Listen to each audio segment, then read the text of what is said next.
na tukafuta ile alama ya usiku ambayo ilikuwa ni usiku ambao mweusi, ama ni alama ya usiku mweusi totoro ambao huwezi kuona chochote. Akaufuta ule Allah, akatengeneza weusi ama usiku ambao unaweza ukaona hata kama ni usiku, lakini ukawa unaona. Waja'alna ayatan nahari mubsira, na tukajalia alama ya mchana kuwa ni ya mwangaza. Hapa tuelewane, mchana hauletwi na jua, bali jua linaletwa na mchana. Yani mchana ni mchana, jua ni kiumbe ambacho mchana hautegemei jua, ila jua linategemea mchana. Yaweza ukashangaa kwa nini mchana hautegemei jua wakati jua likiwaka ndio mwangaza unapatikana?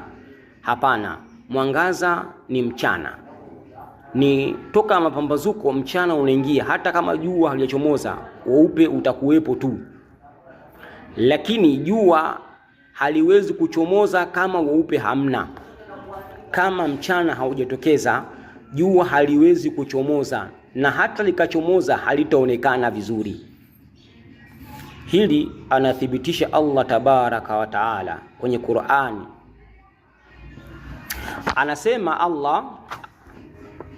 Anasema Allah wan nahari idha jallaha, na mchana, an-nahari mchana, na mchana unavolionyesha jua, idha jallaha, inapolionyesha jua. Yani mchana ukitokeza, jua ndio linapata nafasi na fursa ya kuonekana, na kama mchana hautopatikana, basi jua halipati fursa ya kuonekana na likang'aa katika mng'ao unaouona.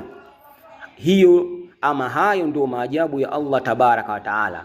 Mchana unaweza ukatoka na ukaendelea kama kawaida hata jua lisipotoka, lakini jua haliwezi kutoka likaonekana kama mchana haujatokeza. Ndio maana Allah anasema wan nahari idha jallaha, na mchana unapolionyesha jua. Ina maana mchana ukitokeza, jua linajitokeza pia, linaonekana. Hayo ni maajabu ya uumbaji wa Allah tabaraka wa taala. Kwa hiyo jua na mchana ni viumbe viwili tofauti kabisa, isipokuwa kimoja kinategemea chenzake. Jua linategemea mchana na mchana hautegemei jua.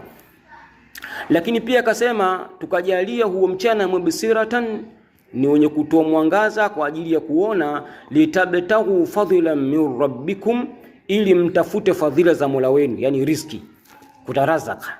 Uwezi kutarazaka